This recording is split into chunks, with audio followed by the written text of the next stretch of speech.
After associating and collaborating with pop art icon Andy Warhol throughout the 1960s and 70s, writer-director Paul Morrissey offers a gritty, low-budget crime film with the late Marília Pêra, an award-winning Brazilian actress who garnered plaudits from playing a prostitute in Hector Babenco's raw and acetylene crime drama Pachote, where critic Pauline Kael hailed Pêra as one of the 10 best actresses of the 1980s.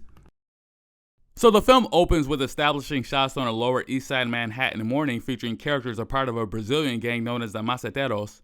This gang is led by Marília Pêra's Rita La Punta, a drug lord with a crew of mostly juvenile delinquents, solely for the fact that the minors won't receive any serious jail time. I believe the children are our future. But instead of academia, these inner-city youths are educated in the school of hard knocks, and this couldn't be any more apparent when the Maceteiros face off against a rival Puerto Rican gang known as the Master Dancers in broad daylight, barely before much dialogue or character development's been established, which is a great way of showing us their enemies rather than telling us. But in spite of the arsenal, everybody is left unscathed as single mother mob boss Rita and son husband Thiago sleep together among a dozen adolescents catching some Z's in their dilapidated dump called home. Meanwhile, gang leader rival Juan the Bullet becomes upset with his supplier, simply known as the German, that the Brazilians are moving in on their turf without facing any repercussions, and thus retaliates by throwing an underage dummy of theirs off the roof. Jose investigates and finds 13-year-old Bobby's body on the concrete. They speculate that their fallen comrade might have got caught up at his girlfriend's place the night before, only for Rita to reveal how fast children grow up in Alphabet City. Oh, hookers work at night. The concrete kitty killing alerts the cops, who prove to be just as effective as you'd expect them to be in a rundown, crime-infested hellhole, where the police warned them about an impending turf war that could put New York's finest in a crossfire, which obviously goes against their primary duty of going home safely to their family. And that's the way it is. In spite of this omen, Rita isn't afraid of a feud, even in the midst of her grandchild's upcoming christening.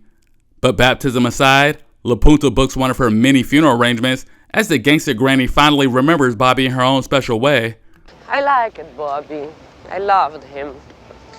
A little bit stupid, but all of you are a little bit stupid. But Bobby and his buffoonery will not go in vain, as Rita vows to avenge the rooftop rascal's memory by appointing her son Thiago to carry out the hit against her adversary Juan the Bullet, and the mama's boy takes heed to appease his murderous mommy, but only ends up winging a lackey in the leg, which happens to be a huge upgrade from the lackluster opening shootout. Later, we meet disgraced ex-cop Hector, who also has competition of his own with the Chinese, but corrupt police captain Kenzo addresses the fact that the Brazilians are the biggest threat in the neighborhood. Hector wants police intervention, but protecting and serving is clearly out of the question for them. So the cops request the German to put a lid on the problem, which is predominantly his fault, considering he supplies to both Brazilians and Latinos without knowing the difference between the two. How the fuck was I supposed to know that Brazilians aren't Spanish? Stupid! But it's business as usual for the Brazilians, as they brazenly conduct their drug operation like it's a lemonade stand. Heroin or coke? Heroin. But a Jamaican policewoman puts a damper on their thriving enterprise and gives Jose an ultimatum to either close up shop or have the cops do their job for once. But her idle threats can't sway Jose, as a scofflaw scoffs at the law in a racist, misogynistic, and homophobic attack. The fuck you talking about, you nigga bitch? You crazy or something, you fucking dyke?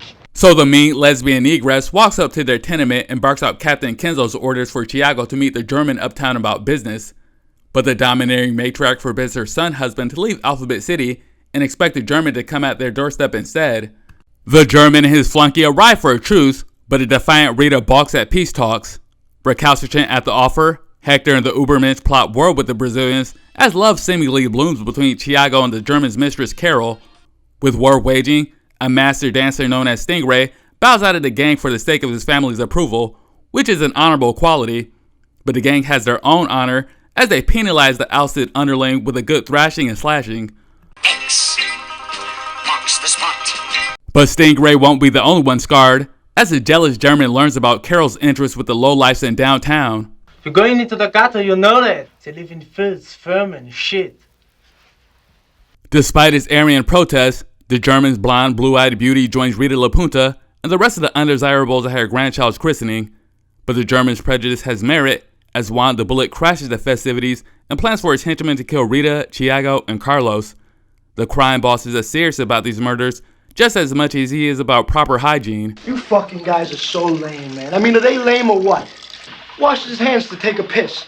Who the fuck washes his hands then takes a piss? And a couple of Juan's flunkies prove just how lame they are, as they completely botch their job and shoot Rita's innocent bystander son-in-law instead.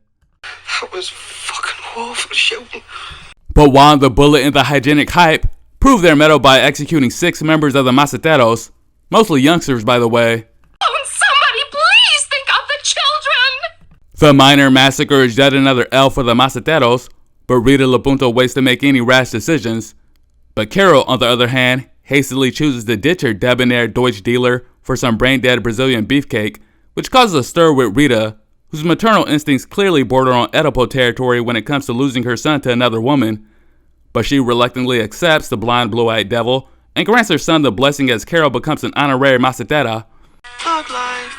But as one joins the Maceteros, another joins the master dancers, and it's a new kid on the block credited as Comanche, mainly because of his indigenous features, I guess. Anyway, Geronimo Joe vows vengeance against Tiago for paralyzing his brother as an aspiring gangster wants to infiltrate the Maceteros from within to kill their mutual enemy. You a smart motherfucker. But first, the mole has to be initiated into the gang, similarly to how one retires from it. I got jump. You got jump? Oh, some little gangsters. But with one member recruited into the master dancers, the Maceteros scout out for new talent for their dwindling gang. Their attempts appear unsuccessful until the incensed Indian picks a fight with one of the Maceteros known as Carlos and beats the ever-loving shit out of him. This phenomenal ass-whooping grabs the Brazilian bad boy's attention, and Rita immediately takes a liking to the upstart.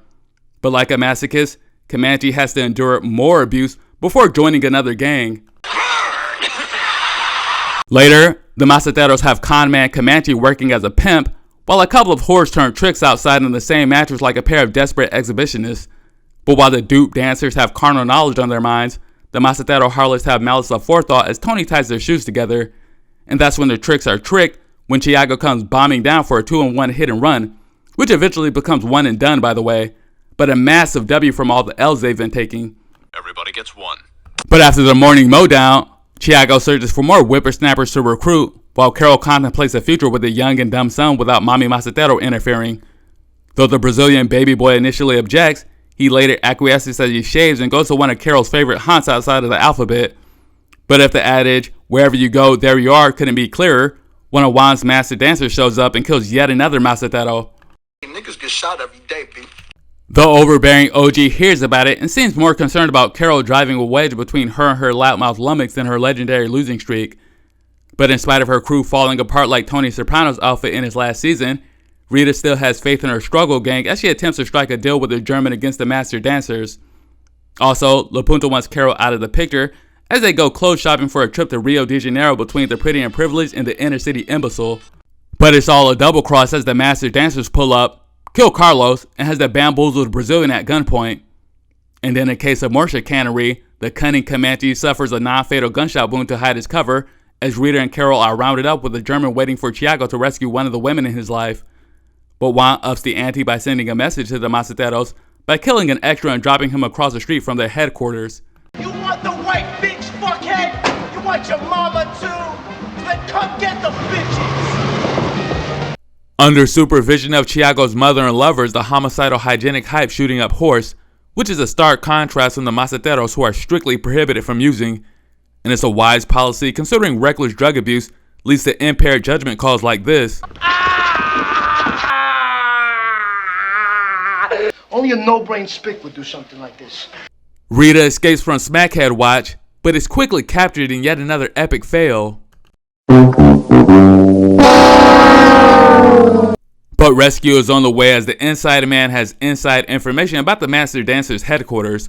Though no way Jose is wary about the double-dealing delinquent, the mother lover and the dancer undercover is on a mission to save Lady La Punta and Carol the Macetero.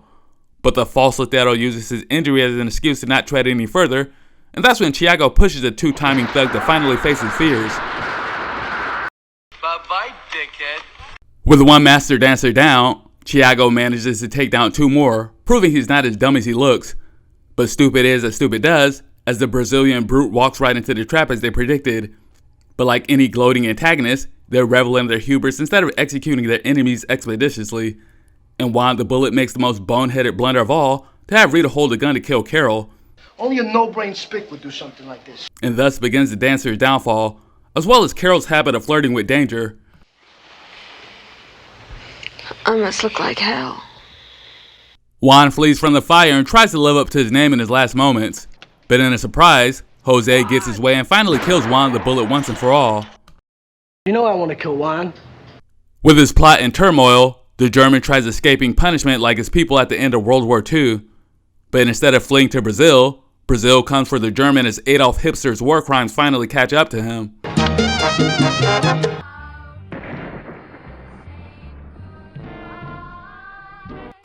With the master dancers out of commission, and especially another woman between them, the Brazilian son husband sleeps with his reigning mob boss mommy, much to Thiago's dismay that brings him to the verge of tears. Bitch, nigga!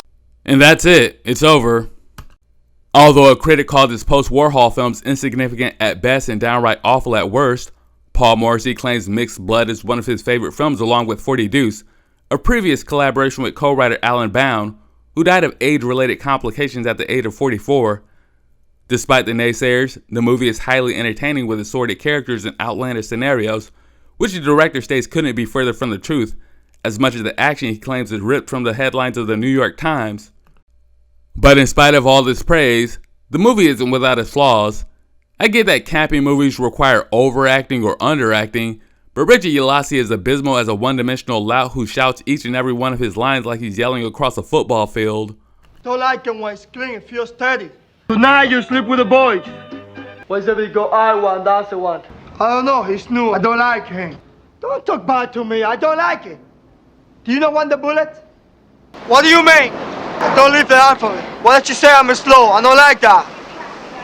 Let's go. Now Ulacia does show some range towards the end of the movie when he's nearly crying at the miserable fate of being a coddled career criminal the likes of Cody Jarrett and White Heat, but it's a case of too little too late. But that's not the worst of it. My biggest nitpick, even more than this obvious dummy being thrown off the roof, is how Comanche meets Juan the Bullet as an outsider in an attempt to avenge his paralyzed brother, but in a previous scene with Stingray, the actor Pedro Sanchez can be seen hanging around the master dancers like he's a certified gang member, which doesn't make any sense. Even if he was a civilian at the time, I'd find it hard to believe that they'd let a stranger idle around the premises and not get yelled at like these two morons, or suffer a far worse fate. Shoot this motherfucker! But overall, the movie has its redeeming qualities. For example, my favorite scene is Jose openly selling drugs like a legitimate entrepreneur without the police doing a damn thing about it. You fucking asshole! But in all seriousness, it's eerily unfortunate that actor Rodney Harvey died of a heroin and cocaine overdose at the age of 30. Despite these tragic circumstances, which transpired during filming My Own Private Idaho, Harvey's outrageous sequence is an unforgettable scene you won't see in anything else. As for my favorite line, it'd have to be this. I must look like hell. It's easily the funniest dying words of someone after getting shot in the head, and Linda Kerridge's deadpan delivery is perfect and one of many hilariously offbeat moments throughout. Bitch. Whore. You're wasting your breath, Rita. Whore. Are you enjoying this, German? This beach you brought my place. This with the white hair and white face and white skin and white lips. What about him? I like it, Bobby. I loved him. A little bit stupid, but all of you are a little bit stupid. You fucking guys are so lame, man. I mean, are they lame or what? I don't know, they must have got him at his girlfriend's house. She works at night. Oh, hookers work at night. He's also a little slow. Oh, really?